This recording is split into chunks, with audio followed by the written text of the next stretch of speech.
नमस्कार, डेली 24 भारत देख रहे हैं आप। मैं हूं आपके साथ साहिल धुलिया। बुलेटिन की शुरुआत करेंगे। अयोध्या में राष्ट्रपति द्रौपदी मुर्मू के आगमन को लेकर भव्य तैयारियां की जा रही हैं, जिससे पूरी रामनगरी उत्सव के रंग में रंगती हुई नजर आ रही है। एयरपोर्ट से लेकर राम मंदिर तक के पूरे मार्ग को आकर्षक ढंग से सजाया जा रहा है और जगह जगह सांस्कृतिक मंच तैयार किए जा रहे हैं। इस विशेष अवसर को यादगार बनाने के लिए प्रशासन और संबंधित विभाग पूरी तरह सक्रिय है और हर स्तर पर व्यवस्थाओं को अंतिम रूप दिया जा रहा है। बताया जा रहा है कि पूरे मार्ग पर करीब 20 सांस्कृतिक मंच स्थापित किए जाएंगे, जहां लगभग 250 कलाकार अपनी प्रस्तुतियों के माध्यम से प्रदेश की समृद्ध सांस्कृतिक विरासत को प्रदर्शित करेंगे। इन मंचों पर अवधी लोक नृत्य, पारंपरिक गीत और भजन प्रस्तुत किए जाएंगे, जिससे पूरे वातावरण में धार्मिक और सांस्कृतिक रंग देखने को मिलेगा। राष्ट्रपति के स्वागत के लिए पारंपरिक अंदाज अपनाया जा रहा है, जिसमें स्थानीय संस्कृति और परंपराओं को विशेष महत्व दिया गया है। अयोध्या की पहचान से जुड़े रामायण आधारित कार्यक्रमों का भी आयोजन किया जाएगा, जो इस ऐतिहासिक अवसर को और अधिक खास बनाएंगे। पूरे मार्ग पर धार्मिक और सांस्कृतिक झलकियां देखने को मिलेंगी, जो देश विदेश से आने वाले लोगों के लिए आकर्षण का केंद्र बनेगी। इस पूरे आयोजन को लेकर प्रशासन पूरी तरह तैयारियों में जुटा हुआ है और हर पहलू पर विशेष ध्यान दिया जा रहा है। सुरक्षा व्यवस्था से लेकर सांस्कृतिक कार्यक्रमों तक सभी व्यवस्थाओं को सुव्यवस्थित तरीके से संचालित करने की योजना बनाई गई है, ताकि राष्ट्रपति के दौरे को सफल और यादगार बनाया जा सके। इस बार पहली बार शायद राष्ट्रपति आ रही है रामनवमी पे, और समस्त साधुओं में बड़ा उत्साह है, भक्तों में उत्साह है, क्योंकि अयोध्या धर्म नगरी है और यहाँ से जो संदेश जाता है पूरे विश्व में फैलता है। साधु समाज में भी बहुत उत्साह है इस चीज़ को लेकर के। और इस बार रामनवमी बड़ी विशेष है, क्योंकि राष्ट्रपति भी आ रही हैं और समस्त भक्त आए रामनवमी पे। सबका स्वागत है और व्यवस्था बिल्कुल बढ़िया है, एक नंबर व्यवस्था, बहुत सुंदर है इस बार। वहीं लखनऊ में आज क्रिकेटर कुलदीप यादव के सम्मान में एक भव्य रिसेप्शन समारोह का आयोजन किया जा रहा है, जिसे लेकर शहर में खासा उत्साह देखने को मिल रहा है। इस कार्यक्रम को बेहद खास बनाने के लिए बड़े स्तर पर तैयारियां की गई हैं और आयोजन स्थल को आकर्षक ढंग से सजाया गया है। इस समारोह में क्रिकेट जगत के कई प्रमुख चेहरे और राजनीति से जुड़े दिग्गजों के शामिल होने की संभावना जताई जा रही है, जिससे कार्यक्रम की गरिमा और बढ़ जाएगी। तो बताया जा रहा है कि इस आयोजन में खेल और राजनीति के क्षेत्र से जुड़े कई प्रतिष्ठित लोग हिस्सा लेंगे। ऐसे में ये समारोह केवल एक निजी कार्यक्रम न होकर एक बड़े सामाजिक और सार्वजनिक आयोजन का रूप लेता नजर आ रहा है। कार्यक्रम में शामिल होने वाले मेहमानों के स्वागत के लिए विशेष व्यवस्थाएं की गई हैं और सुरक्षा के भी पुख्ता इंतजाम किए गए हैं। रिसेप्शन को लेकर आयोजकों की ओर से सभी तैयारियां पूरी कर ली गई हैं। मेहमानों के लिए खान पान, बैठने और अन्य सुविधाओं का विशेष ध्यान रखा गया है, ताकि सभी लोग कार्यक्रम का आनंद ले सकें। इसके अलावा आयोजन स्थल पर सजावट और रोशनी की भी विशेष व्यवस्था की गई है, जिससे माहौल और अधिक आकर्षक बन सके। इस कार्यक्रम को लेकर स्थानीय लोगों में भी उत्साह देखा जा रहा है। क्रिकेट प्रेमियों के लिए ये खास मौका माना जा रहा है, जहां उन्हें अपने पसंदीदा खिलाड़ी से जुड़ी इस खुशी के पल का हिस्सा बनने का अवसर मिलेगा। कुलदीप यादव के इस ग्रैंड रिसेप्शन को लेकर शहर में चर्चाओं का माहौल बना हुआ है और इसे एक यादगार आयोजन के रूप में देखा जा रहा है। वहीं कानपुर के बिदनू थाना क्षेत्र में एक दिल दहला देने वाली घटना सामने आई है, जिससे पूरे इलाके में एक अलग ही माहौल बन गया है। इस घटना ने सभी को झंझोर कर रख दिया है। घर के बाहर खेल रही एक 11 साल की मासूम बच्ची का शव घर के पास ही एक खेत में दफन अवस्था में बरामद होने से क्षेत्र में सनसनी फैल गई है। घटना के बाद स्थानीय लोगों में भारी आक्रोश और भय का माहौल बना हुआ है। जानकारी के अनुसार बच्ची बीती शाम अचानक लापता हो गई थी, जिसके बाद परिजनों और स्थानीय लोगों ने उसकी काफ़ी देर तक तलाश की, लेकिन उसका कोई पता नहीं चल पाया। कई घंटों की खोजबीन के बाद बच्ची का शव घर के पास स्थित खेत में दबा हुआ मिला, जिससे पूरे क्षेत्र में हड़कंप मच गया। बताया जा रहा है कि शव निर्वस्त्र अवस्था में बरामद हुआ है, जिससे दुष्कर्म के बाद हत्या किए जाने की आशंका जताई जा रही है। इस घटना ने न सिर्फ परिवार बल्कि पूरे इलाके को गहरे सदमे में डाल दिया है। परिजनों का रो रो कर बुरा हाल है और लोगों में इस जघन्य अपराध को लेकर गुस्सा भी साफ देखा जा रहा है। घटना की सूचना मिलते ही पुलिस और फॉरेंसिक टीम मौके पर पहुंच गई और जांच शुरू कर दी गई। आसपास के क्षेत्र को घेर कर साक्ष्य जुटाए जा रहे हैं और संदिग्ध लोगों से पूछताछ भी की जा रही है। पुलिस का कहना है कि मामले की गंभीरता को देखते हुए हर पहलू से जांच की जा रही है और जल्द ही आरोपियों को गिरफ्तार करने का प्रयास किया जाएगा। इलाके में सुरक्षा व्यवस्था भी बढ़ा दी गई है, ताकि स्थिति को नियंत्रण में रखा जा सके। एक युवती का शव मिला, जिसमें कि कल पुलिस के पास आकर परिजनों ने 112 पर सूचना दी थी। पुलिस टीम गाँव वालों और परिजनों के साथ मिलकर ये पूरे क्षेत्र में लगातार खोज करवा रही थी। इसी दौरान आज सुबह युवती के परिजनों का पुलिस को सूचना प्राप्त हुई कि यहाँ पर एक शव मिला है, जो कि जिसके ऊपर कुछ मिट्टी डाल रखी थी शव के ऊपर, और यहाँ पर आकर शव को निकलवा कर पोस्टमार्टम के लिए भिजवाया गया की जा रही है। कुछ संदिग्ध लोग हैं जो कि अभी पुलिस के रडार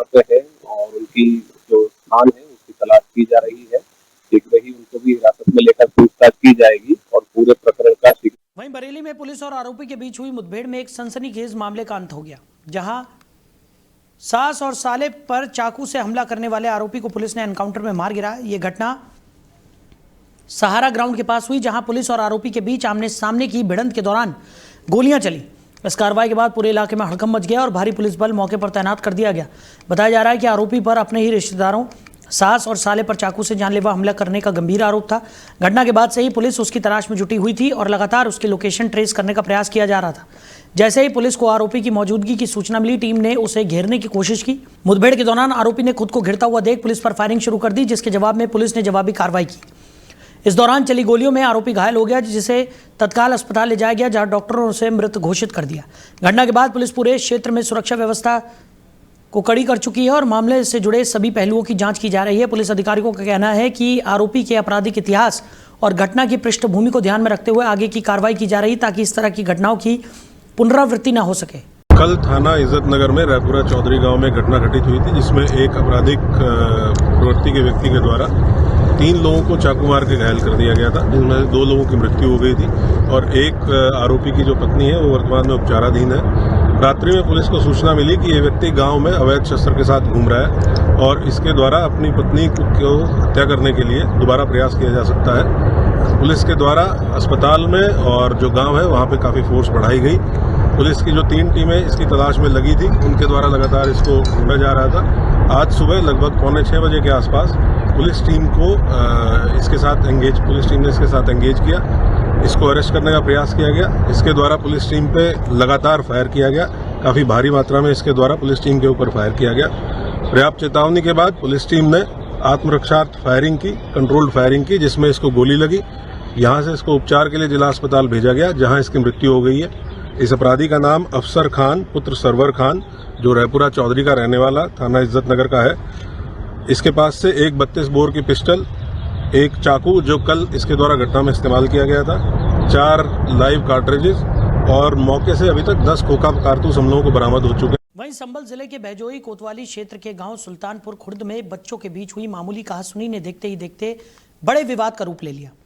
छोटी सी बात को लेकर शुरू हुआ झगड़ा इतना बड़ा कि दोनों पक्ष आमने सामने आ गए और स्थिति तनावपूर्ण हो गई। कुछ ही देर में विवाद हिंसक हो गया और दोनों तरफ से एक दूसरे पर ईंट पत्थर फेंके जाने लगे, जिससे पूरे गांव में अफरा तफरी मच गई। घटना के दौरान हुए पथराव में दोनों पक्षों के कई लोग घायल भी हो गए। इस दौरान किसी ने पूरी घटना का वीडियो बना लिया, जो बाद में सोशल मीडिया पर तेजी से वायरल हो गया। वीडियो सामने आने के बाद मामले ने और तूल पकड़ लिया है और इलाके में चर्चाओं का विषय बन गया। सूचना मिलते ही पुलिस मौके पर पहुंची और हालातों को काबू करने का प्रयास किया। घायलों को तत्काल उपचार के लिए अस्पताल भेजा गया, जहां उनका मेडिकल परीक्षण कराया गया। पुलिस ने स्थिति को नियंत्रण में लाने के लिए क्षेत्र में अतिरिक्त बल भी तैनात कर दिया है, ताकि कोई और अप्रिय घटना न हो सके। तो मामले में कार्रवाई करते हुए पुलिस ने पीड़ित पक्ष की तहरीर के आधार पर 7 लोगों के खिलाफ मुकदमा दर्ज किया है। फिलहाल पुलिस पूरे मामले की गहराई से जांच कर रही है और घटना में शामिल अन्य लोगों की पहचान करने का प्रयास किया जा रहा है, ताकि सभी दोषियों के खिलाफ सख्त कार्रवाई की जा सके। वहीं अलीगढ़ के बन्ना देवी थाना क्षेत्र में रविवार रात एक सनसनीखेज घटना सामने आई, जहां पेट्रोल पंप से घर लौट रहे एक व्यापारी के साथ लूटपाट और मारपीट की वारदात को अंजाम दिया गया। जानकारी के अनुसार व्यापारी अपनी कार से लोधा क्षेत्र से वापस लौट रहे थे, तभी रास्ते में 2 युवक मोटरसाइकिल से लापरवाही से वाहन चलाते हुए उनके आगे आ गए। आरोप है कि दोनों युवक नशे की हालत में थे और बार बार हॉर्न देने के बावजूद रास्ता नहीं दे रहे थे, जिससे विवाद की स्थिति बन गई। बताया जा रहा है कि जब व्यापारी ने उन्हें गाड़ी हटाने का इशारा किया, तो दोनों आरोपियों ने अचानक बीच सड़क पर बाइक खड़ी कर दी और गाली गलौज करते हुए उन्हें कार से बाहर खींच लिया। इसके बाद आरोपियों ने उनकी बेरहमी से पिटाई शुरू कर दी और माहौल तनावपूर्ण हो गया। स्थिति तब और गंभीर हो गई जब एक आरोपी ने हथियार निकालकर व्यापारी को जान से मारने की धमकी दी, जिससे आसपास के लोग भी सहम गए।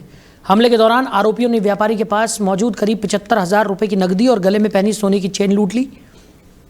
शोर सुनकर आसपास मौजूद राहगीरों ने हिम्मत दिखाते हुए मौके पर पहुंचकर घेराबंदी की और एक आरोपी को पकड़ लिया, जबकि दूसरा मौके से फरार हो गया। पकड़े गए आरोपी को पुलिस के हवाले कर दिया गया। घटना के बाद पीड़ित ने थाना स्तर पर लिखित शिकायत देकर दोनों आरोपियों के खिलाफ सख्त कार्रवाई की मांग की है। पुलिस ने मामला दर्ज कर जांच शुरू कर दी है और फरार आरोपी की तलाश के लिए दबिश दी जा रही है। अधिकारियों का कहना है कि जल्द ही दूसरे आरोपी को भी गिरफ्तार कर लिया जाएगा और मामले में आगे की कानूनी कार्रवाई की जाएगी। क्षेत्र के गांव बंजरिया खानपुर में एक युवक पर दबंगों द्वारा किए गए जानलेवा हमले का मामला सामने आया है, जिससे इलाके में दहशत का माहौल बना हुआ है। बताया जा रहा है कि गांव निवासी सतीश को कुछ लोगों ने पहले रास्ते में घेर लिया और फिर लाठी डंडों से बेरहमी से पीटना शुरू कर दिया। हमलावरों ने उसे गंभीर रूप से घायल कर दिया, जिससे उसके सिर में गहरी चोट आई। घटना के दौरान मची चीख पुकार सुनकर मौके पर पहुंचे परिजनों ने किसी तरह उसे बचाया और हमलावर मौके से फरार हो गया। बताया जा रहा है कि यह घटना 5 मार्च की सुबह करीब 8 बजे की है। पीड़ित पक्ष ने मामले की शिकायत बिसौली कोतवाली में दर्ज कराई, जिसके बाद पुलिस ने मुकदमा तो दर्ज कर लिया, लेकिन आरोप है कि अब तक किसी भी आरोपी की गिरफ्तारी नहीं की गई है। इससे पीड़ित परिवार में नाराजगी और असुरक्षा की भावना बनी हुई है। पीड़ित का कहना है कि हमलावर लगातार उन्हें धमकियां दे रहे हैं, जिससे उनका परिवार भय के साए में जीने को मजबूर है। वहीं स्थानीय लोगों का भी कहना है कि क्षेत्र में दबंगों के हौसले बुलंद है और उन्हें पुलिस का कोई भय नहीं रह गया है। ये हुई थी क्या नाम है, हमारा जमीनी विवाद चल रहा था इनसे, तो उसके मुकदमा डलवाने के डर से इनने जो जमीन में कब्जा किया वीरेंद्र यादव ने, इसने हमारी जमीन पर कब्जा किया और हमने मुकदमा डाला। पुश्तैनी जमीन है? हाँ जी, पुश्तैनी जमीन है हमारी, माया देवी के नाम से मारपीट की। हमने इनके खिलाफ मुकदमा डलवाया। मुकदमा का डर दिखाते हुए इनने हमें जान से लेने की धमकी दी, जान से मार देंगे तुझे अगर मुकदमा वापस न लिया। वैसे मारपीट भी करी है? हमारे पूरे फैमिली के साथ मारपीट की है। फिर हमने मुकदमा डलवा दिया। मुकदमा वापस लेने के लिए इसने हमें धमकी दी कि तुझे जान से मार देंगे।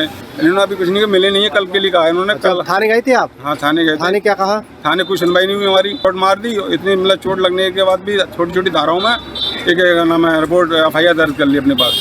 ना कोई मेडिकल रिपोर्ट दिया? ना कोई मेडिकल रिपोर्ट नहीं कराई थी? हाँ, हल्की फुल्की मतलब मेडिकल रिपोर्ट भी बनाती, इसमें हल्की छोटी छोटी धाराएं, जबकि हमारा जानलेवा। आपका मेडिकल हुआ था? हुआ था। ये हुई थी क्या नाम है, हमारा जमीनी विवाद चल रहा था इनसे, तो उसके मुकदमा डलवाने के डर से इनने जो जमीन में कब्जा किया वीरेंद्र यादव ने। वहीं गोंडा जनपद के थाना कोडिया क्षेत्र में अवैध पेड़ कटान का मामला लगातार गंभीर रूप लेता जा रहा है, जिससे पर्यावरण को भारी नुकसान पहुंच रहा है। क्षेत्र में वन माफियाओं के हौसले इतने बुलंद हो चुके हैं कि हरे भरे और प्रतिबंधित पेड़ों की खुलेआम कटाई की जा रही है। स्थानीय लोगों का आरोप है कि इस पूरे मामले में वन विभाग और पुलिस की कार्यशैली संदेह के घेरे में है, जिससे अवैध कटान पर रोक नहीं लग पा रही है। बताया जा रहा है कि विकासखंड कटरा बाजार के ग्राम बिरवा कंजही पूर्वा क्षेत्र के बिरवा घाट के पास एक हरे आम के पेड़ को काटकर गिरा दिया गया। यह घटना अकेली नहीं है, बल्कि पूरे इलाके में लगातार बड़े पैमाने पर पेड़ों की कटाई की जा रही है, जिससे हरियाली तेजी से खत्म होती हुई नजर आ रही है। इस तरह की गतिविधियों से न केवल पर्यावरण संतुलन बिगड़ रहा है, बल्कि भविष्य में इसके गंभीर परिणाम भी सामने आ सकते हैं। स्थानीय लोगों का कहना है कि कोडिया, कटरा और कर्नलगंज मार्ग सहित कई प्रमुख रास्तों से हरे पेड़ों की लकड़ी से लदी ट्रैक्टर ट्रॉलियां खुलेआम गुजर रही हैं, लेकिन जिम्मेदार विभाग इस पर कोई ठोस कार्रवाई नहीं कर रहा है। इससे सवाल ये उठ रहा है कि आखिर किसके संरक्षण में यह अवैध कारोबार फल फूल रहा है।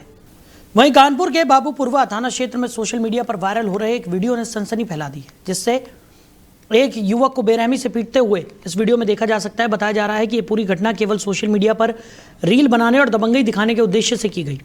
आरोपी ने पहले युवक के साथ मारपीट की और फिर उसी घटना का वीडियो बनाकर इंस्टाग्राम स्टोरी पर अपलोड कर दिया, जिससे मामला तेजी से लोगों के बीच फैल गया। तो वायरल वीडियो में एक युवक, उसका साथी मिलकर दूसरे युवक को पीटते हुए नजर आ रहे हैं। वीडियो में आरोपी ने अपनी स्टोरी में अरकान विलन कवार जैसे शब्द भी लिखे हैं, जिससे यह साफ हो रहा है कि वो इस घटना को दिखाकर खुद को दबंग साबित करने की कोशिश कर रहा था। इस तरह की हरकत ने स्थानीय लोगों में आक्रोश पैदा कर दिया है। ये घटना बाबूपुरवा क्षेत्र के बगाही कब्रिस्तान इलाके की बताई जा रही है। वहीं संभल जिले के बैजोई कोतवाली क्षेत्र में सोमवार रात पुलिस और गौ तस्करों के बीच हुई मुठभेड़ से इलाके में हड़कंप मच गया। यह घटना टिकटा रोड स्थित नवीन पुलिस लाइन के सामने कच्चे रास्ते पर उस समय हुई जब पुलिस टीम संदिग्ध वाहनों की चेकिंग अभियान चला रही थी। इसी दौरान बाइक सवार 2 युवक पुलिस को संदिग्ध लगे और जब उन्हें रोकने का प्रयास किया गया तो वो भागने लगे। पुलिस ने दोनों का पीछा किया और रुकने के लिए चेतावनी दी, लेकिन आरोपियों ने कच्चे रास्ते की ओर तेजी से भागने का प्रयास किया। इस बीच एक बदमाश ने पुलिस टीम पर फायरिंग शुरू कर दी, जिससे स्थिति और गंभीर हो गई। पुलिस ने भी जवाबी कार्रवाई करते हुए फायरिंग की, जिसमें एक आरोपी गोली लगने से घायल हो गया, जबकि उसका साथी अंधेरे का फायदा उठाकर मौके से फरार हो गया। मुठभेड़ के दौरान एक पुलिसकर्मी भी घायल हो गया, जिसे तुरंत इलाज के लिए अस्पताल में भर्ती कराया गया। वहीं घायल बदमाश को भी पुलिस ने अस्पताल पहुंचाया, जहां उसका उपचार चल रहा है। घटना के बाद पुलिस ने मौके की घेराबंदी कर सर्च अभियान शुरू कर दिया है। मौके से पुलिस को एक मोटरसाइकिल, अवैध हथियार, खोखा कारतूस के साथ पशु काटने के उपकरण भी बरामद हुए हैं, जिससे ये स्पष्ट होता है कि आरोपी अवैध गतिविधियों में संलिप्त थे। देखिए, आज शाम को सूचना भी प्राप्त हुई थी कि थाना बैजोई पुलिस टिकटा रोड पर चेकिंग कर रही थी। इसी दौरान एक बाइक आती हुई दिखाई दी, जिसपे 2 व्यक्ति सवार थे।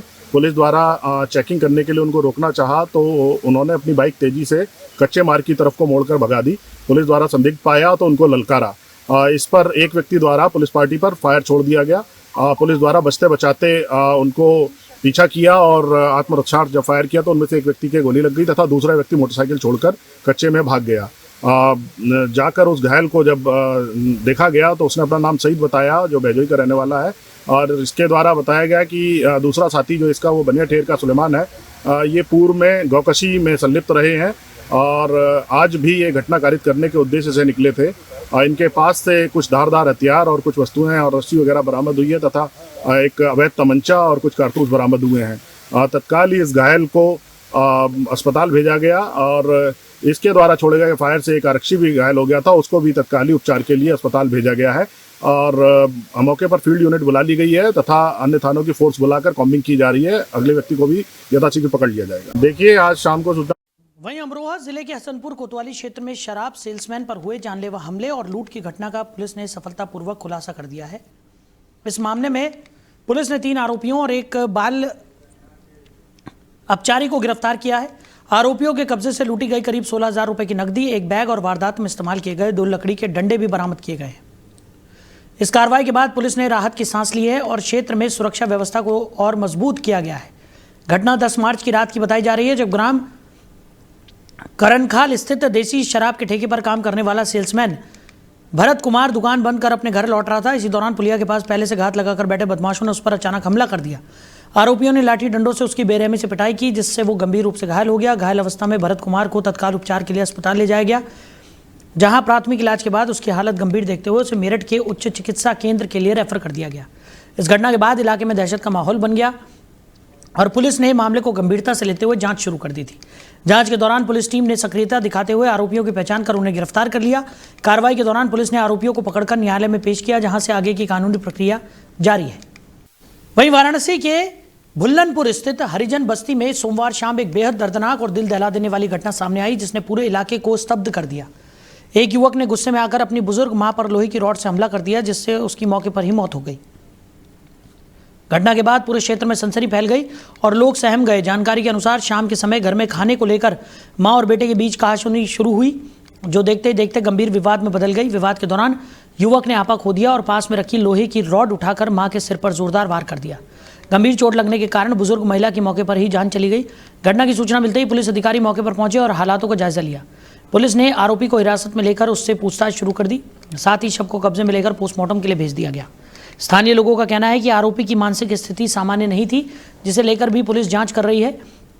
इस घटना के बाद इलाके में गहरा शोक और भय का माहौल है। मृतका के परिवार में मातम पसरा हुआ है और आसपास के लोग भी इस घटना से बेहद दुखी हैं। पुलिस पूरे मामले की गंभीरता से जांच कर रही है और घटना के पीछे के कारणों को जानने का प्रयास किया जा रहा है, ताकि आगे की कानूनी कार्रवाई की जा सके। तो बदायूं जिले में हुए डबल मर्डर मामले के बाद प्रशासन पूरी तरह सख्त नजर आ रहा है और लगातार कार्रवाई की जा रही है। मूसाझाग थाना क्षेत्र के सैजनी स्थित HP बायोगैस प्लांट में कुछ दिन पहले प्लांट के मैनेजर और डिप्टी मैनेजर की गोली मारकर हत्या कर दी गई थी, जिसके बाद पूरे इलाके में सनसनी फैल गई थी। इस गंभीर घटना को देखते हुए उच्च स्तर पर जांच के निर्देश दिए गए और पूरे मामले को प्राथमिकता में रखा गया। घटना के बाद शासन स्तर से गठित विशेष जांच टीम मौके पर पहुंची और करीब 1 घंटे तक घटनास्थल का बारीकी से निरीक्षण किया गया। टीम ने साक्ष्यों को एकत्र कर मामले के हर पहलू से जाँच शुरू कर दी है। इस दौरान प्लांट परिसर और आसपास के क्षेत्र में भी जाँच पड़ताल की गई, ताकि घटना से जुड़े हर तथ्य को स्पष्ट किया जा सके। इस हत्याकांड के बाद प्रशासनिक स्तर पर भी कार्रवाई देखने को मिली है, जिसमें संबंधित अधिकारियों पर जिम्मेदारी तय करते हुए बदलाव किए गए हैं। साथ ही पुलिस और प्रशासन को पूरी तरह सतर्क रहने के निर्देश दिए गए हैं, ताकि क्षेत्र में कानून व्यवस्था बनी रहे और किसी प्रकार की अनहोनी ना हो। तो कानपुर के गोविंद नगर स्थित पराग डेयरी प्लांट को करीब 13 साल बाद एक बार फिर शुरू करने की तैयारी अंतिम चरण में पहुंच गई है। लंबे समय से बंद पड़े इस प्लांट को आधुनिक तकनीक के साथ पुनः विकसित किया गया है, जिससे क्षेत्र में दुग्ध उत्पादन और प्रसंस्करण को नई गति मिलने की उम्मीद जताई जा रही है। हाल ही में प्रशासनिक स्तर पर प्लांट का निरीक्षण कर तैयारियों की समीक्षा की गई और इसे जल्द शुरू करने के निर्देश भी दे दिए गए। कानपुर जनपद के लिए भी और मंडल के लिए जो सबसे बड़ा मिल्क प्लांट रहा है पराग नाम से 1962 से था ये, और 1962 से चलते हुए अनेक कारणों से 2013 में ये बंद हुआ और फिर राज्य सरकार द्वारा निर्णय लिया गया कि इसका और मॉडर्नाइजेशन किया जाएगा। उसके क्रम में NDDB की जो सिस्टर कंसर्न IDMC उन्होंने इसका निर्माण किया और फिर एफिशिएंसी के लिए प्रदेश सरकार ने निर्णय ये किया कि इसको हम लोग NDDB के साथ पार्टनरशिप में चलाएंगे और NDDB की जो हमारे हैंडओवर की कार्रवाई है वो सितंबर-अक्टूबर में पूरी हो चुकी है और प्लांट को हम लोग ऑपरेशनलाइज करने की स्थिति में है और अप्रैल महीने में ये प्लांट दोबारा चल जाएगा, जो कि कितना प्रदेश के सबसे पुराने प्लांट्स में से है, 1962 से था ये। और जो पराग ब्रांड की वैल्यू है वो ब्रांड भी कंटिन्यू करेगा और करीब 4 लाख लीटर दूध यहाँ पर डेली प्रोसेस होगा। और मंडल के करीब करीब 1 लाख हमारे जो कृषक है पूरे मंडल, कानपुर मंडल के, उनके द्वारा जो दूध उत्पादन होगा विभिन्न जो विलेज लेवल कलेक्शन सेंटर से आएगा। दूसरा इसका लाभ यह है कि जो कंज्यूमर्स को एक बहुत अच्छी क्वालिटी का मिल्क मिल सकेगा, जो टेस्टेड होगा, जो किसी प्रकार के उसमें प्रिजर्वेटिव्स या अन्य प्रकार से जो हार्मफुल केमिकल संभव है वो नहीं होंगे। और तीसरा, किसानों को इमीडिएट पेमेंट भी मिल सकेगा। वहीं कासगंज जनपद में मथुरा बरेली हाईवे पर मोहनपुर के पास उस समय अफरा तफरी का माहौल बन गया जब गैस से भरा एक कैप्सूल टैंकर अचानक अनियंत्रित होकर सड़क पर पलट गया। टैंकर के पलटते ही उसमें भारी गैस के रिसाव की आशंका ने आसपास के लोगों में दहशत फैला दी। देखते ही देखते मौके पर भीड़ जमा हो गई और स्थिति तनावपूर्ण हो गई। तो बताया गया कि यह टैंकर गुजरात के कांडला से बरेली की ओर जा रहा था, जिसमें करीब 18 टन गैस भरी हुई थी। रास्ते में चालक का संतुलन बिगड़ने से यह हादसा हुआ। घटना की सूचना मिलते ही पुलिस और प्रशासनिक टीमें तत्काल मौके पर पहुंची और स्थिति को नियंत्रण में लेने का प्रयास शुरू कर दिया गया। आज दिनांक 16/3/26 को कासगंज थाना को सूचना मिली कि वहाँ दोपहर में करीब 12 बजे एक बीपीसीएल का एलपीजी का टैंकर पलट गया है ग्राम कांतौड़ के पास। तत्काल मौके पे पुलिस पहुंची और फायर सर्विस की गाड़ियां पहुंची। एलपीजी का टैंकर होने के कारण तत्काल एक्सपर्ट्स की 4 लोगों की टीम भी मौके पे बुलाई गई है। वहां पे 4 हाइड्रा लगे हुए हैं जो रेस्क्यू का कार्य कर रहे हैं। मौके पे शांति व्यवस्था कायम। मैं गुजरात से जा रहा था बरेली अपने प्लांट, और ये साइड किनारा अभी रोड आप भी देख ही रहे हैं कैसा है। उसके वजह से रेता था, रेता के वजह से खींच लेगा गाड़ी, नाली गटर जैसा है उसमें पलटी मार गया और रोटर गैस से लीकेज हो रही है थोड़ा, 1 घंटे हो गया। आज दिनांक वहीं बागपत जनपद के बड़ौत क्षेत्र में यूजीसी से जुड़े नए कानून को लेकर सर्व समाज की एक महत्वपूर्ण बैठक आयोजित की गई, जिसमें विभिन्न वर्गों के लोगों ने भाग लेकर अपने विचार साझा किए। ये बैठक कोताना रोड स्थित एक फार्म हाउस पर संपन्न हुई, जहां क्षेत्र के सामाजिक प्रतिनिधि, शिक्षाविद और युवा बड़ी संख्या में उपस्थित रहे। बैठक का मुख्य उद्देश्य प्रस्तावित कानून के प्रभावों पर चर्चा करना और उसके विभिन्न पहलुओं को समझना रहा। चर्चा के दौरान वक्ताओं ने कानून के कई प्रावधानों को लेकर चिंता जताई और कहा कि इसका सीधा असर शिक्षा व्यवस्था पर पड़ सकता है, जिससे छात्रों और युवाओं का भविष्य प्रभावित होने की आशंका है। उन्होंने इस बात पर जोर दिया कि शिक्षा से जुड़े किसी भी बड़े निर्णय को लागू करने से पहले व्यापक स्तर पर विचार विमर्श होना चाहिए। भाई पत्रकार बंधु, बैठक का उद्देश्य ये है कि मैं एडवोकेट हूँ, अगर मेरे ऊपर कोई ऑफेंस है तो प्रशासन बिल्कुल कार्रवाई करे, प्रशासन बिल्कुल गिरफ्तार करे। अगर कोई ऑफेंस नहीं है और मैं किसी कार्यक्रम में जा रहा हूँ और मैं आमंत्रित हूँ तो एडिशनल साहब या तमाम पुलिस टीम, जो कल 10, 15, 20, 25 पुलिस वाले मेरे पीछे लगाए गए और मुझे 2.5 घंटे तक नजरबंद किया गया। जिस संस्था से, जिस धार्मिक स्थान से मेरी भावनाएं जुड़ी हुई हैं 15 साल, और वहां मुझे 2.5 घंटे नजरबंद करके रखा गया, तो आगे से ये बिल्कुल भी सहन नहीं होगा। मेरा आपके चैनल के माध्यम से प्रशासन को ये भी कहना है कि मोबाइल सर्विलांस पर ना लगावे। हम कहीं जा रहे, कहीं कर रहे, हम कोई आतंकवादी नहीं है जो आपने हमारे मोबाइल सर्विलांस लगा रखे, या हम कहीं जा रहे हैं वहीं हमें खोजती हुई पुलिस आ जा, ये बिल्कुल भी बर्दाश्त नहीं करा जाएगा। रही दूसरी बात, मैं और आपके मंच के माध्यम से, आपके चैनल के माध्यम से कहना चाहता हूँ कि सब हमारे समाज के लोग हैं जो राष्ट्रीय स्तर पर आंदोलन कर रहे हैं, आंदोलन को बागपत में ना बुलाओ, बड़ौत में ना बुलाओ, आगे छेड़खानी बंद कर दो, वरना कलेक्ट्रेट में भी आंदोलन हो जाएगा और बड़ौत तहसील में 50,000 आदमी जुटने का काम हो जाएगा। इसे यूजीसी एक्ट तो 19 तारीख में खत्म होने वाला। वहीं उत्तर प्रदेश के बागपत जनपद के बड़ौत क्षेत्र में ईंट भट्टा निर्माता समिति की एक अहम बैठक आयोजित की गई, जिसमें जिले भर के भट्टा संचालकों और सदस्यों ने भाग लिया। बैठक का आयोजन छपरौली रोड स्थित एक भट्टा परिसर में किया गया, जहां समिति से जुड़े लोगों ने वर्तमान परिस्थितियों और उद्योग से जुड़े मुद्दों पर विस्तार से चर्चा की। इस दौरान सर्वसम्मति से नए पदाधिकारियों का चयन किया गया, जिससे संगठन को मजबूती देने और कार्यों को सुचारू रूप से आगे बढ़ाने की दिशा तय की गई। बैठक में वक्ताओं ने केंद्र सरकार की उस पहल का स्वागत किया जिसमें 1 महीने के लिए कोयले के उपयोग में वैकल्पिक छूट प्रदान की गई है। ऐसे उद्योग के लिए राहत भरा कदम बताया गया है और साथ ही बिना उचित जांच के श्रमिकों के उत्पीड़न के नाम पर की जाने वाली कार्रवाई पर भी चिंता जताई गई और इसका विरोध करते हुए निष्पक्ष व्यवस्था की मांग की गई। विक्रम राणा, जिला अध्यक्ष बागपत ईंट निर्माता समिति जनपद बागपत। आज ये सीजन आरंभ हुआ है। बहुत भयंकर समस्या एक बंधुआ श्रमिक के नाम पे एक हर भट्टे को उत्पीड़न की है जी। एक जो सबसे बड़ी समस्या थी इजराइल और ईरान अमेरिका युद्ध के बाद में ईंधन की बहुत बड़ी समस्या और एग्रीकल्चर रेड्यूज की उपलब्धता नहीं थी और आज उस पर कोयले के ईंधन पे भी विचार करने के लिए एक बैठक, एक हमारे जो ये हैं भाई जो हमारी अपनी जो लोकल समस्याएं हैं उन्हीं पर सब विचार करने के लिए हमने आज ये बैठक बुलाया। ये रणनीति तो यही है जाके भाई हम सब लोग सामूहिक रूप से भाई श्रमिक कल्याण के लिए और श्रमिकों का जो एक जो षड्यंत्र के तहत एक स्वतंत्र कार्य ने गिरोह बना के गिरोहबंदी से जो भट्टे वालों का उत्पीड़न हो रहा है उस उत्पीड़न के खिलाफ हम एक योजना बनाए और उस उत्पीड़न को रोकें। सरकार से क्या मांग करते हो? हमारी सरकार से मांग है, सरकार ने आज जो कोयले से NCR में CQM ने एक आज जो बैन हटा एक माह की राहत दी है उसके लिए हम इस सभा के माध्यम से CQM और भारत सरकार का धन्यवाद अदा करते हैं। भट्टे संबंधी लेबर समस्या है जैसे कोयले वाली समस्या हमारे यहाँ थोड़ी समस्या आ रही है, लेबर की समस्या आ रही है, अधिकारी द्वारा समस्या आ रही है, खनन वाले परेशान करते हैं। इन सब चीज़ों के लिए आपस में हम बैठ के बात कर रहे हैं, इसमें हमें क्या निर्णय होगा उस पर। कोयला बहुत भट्टे पे और क्या कायदे में तो हमारे यहाँ NCR में मतलब कोयला बैन है।